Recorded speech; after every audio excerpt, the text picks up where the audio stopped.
The Beatles and the Rolling Stones have long been viewed as two sides of the same cultural coin, defining the 1960s in very different yet equally influential ways. While the Beatles were often seen as polished, approachable, and idealized by mainstream audiences, the Rolling Stones cultivated a rebellious, edgy image that challenged conventional norms. If the Beatles were the band you could proudly introduce to your parents, the Rolling Stones were the wild companions you'd sneak out to see without telling them. Despite these contrasting personas, both bands revolutionized popular music in their own ways, pushing sonic boundaries, breaking taboos, and shaping generations of artists to come. Yet, while both were innovative and boundary-pushing, the Beatles and the Rolling Stones diverged significantly when it came to their stage presence. The Beatles were known for their studio experimentation and songwriting evolution, especially in their later years. But on stage, they generally maintained a straightforward, almost restrained performance style.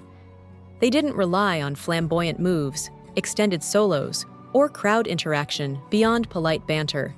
For them, the music was the message. Mick Jagger, frontman of the Rolling Stones, has never shied away from making bold statements. And in a 1995 interview with Rolling Stone magazine, he gave his unfiltered thoughts about the Beatles' live performances. He admitted that, in his view, the Beatles were not particularly impressive as a live act.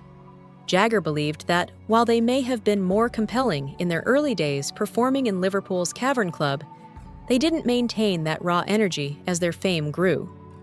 He suggested that by the time they hit the global stage, their live shows lacked the charisma and theatricality that the Stones built their reputation on. Jagger clarified that while the Beatles may not have been dynamic showmen in concert, their impact was nonetheless historic and undeniable. He acknowledged that their groundbreaking status as cultural pioneers couldn't be overstated. They were a force that changed the music landscape forever, particularly through the innovations of their studio albums like Revolver, Sgt. Pepper's Lonely Hearts Club Band, and the White Album. These records, often recorded with elaborate production techniques that couldn't be replicated live at the time, highlighted how the Beatles shifted focus from performance to creation. Indeed, the Beatles' decision to stop touring in 1966 reflected their frustrations with the limitations of live shows. Facing screaming audiences that often drowned out their playing, outdated stage equipment, and a growing desire to explore more complex compositions, they turned inward to the studio. That space became their true playground, leading to some of the most influential recordings in rock history. Meanwhile, the Rolling Stones embraced the stage as their domain. From the mid-1960s onward, their concerts became larger-than-life spectacles, filled with swagger, provocation, and raw energy. Mick Jagger's serpentine movements, provocative stage antics, and the band's tight blues-based rock formed the foundation of what would become the archetype for the modern rock frontman.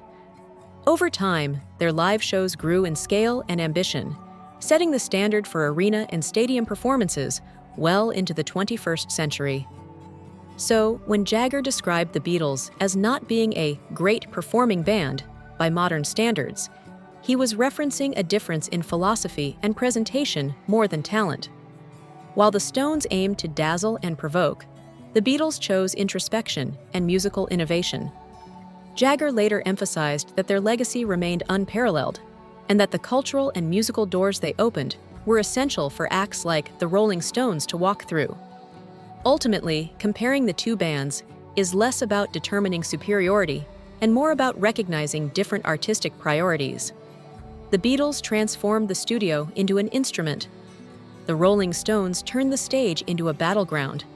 Both left an indelible mark on rock history, but they did it on their own terms.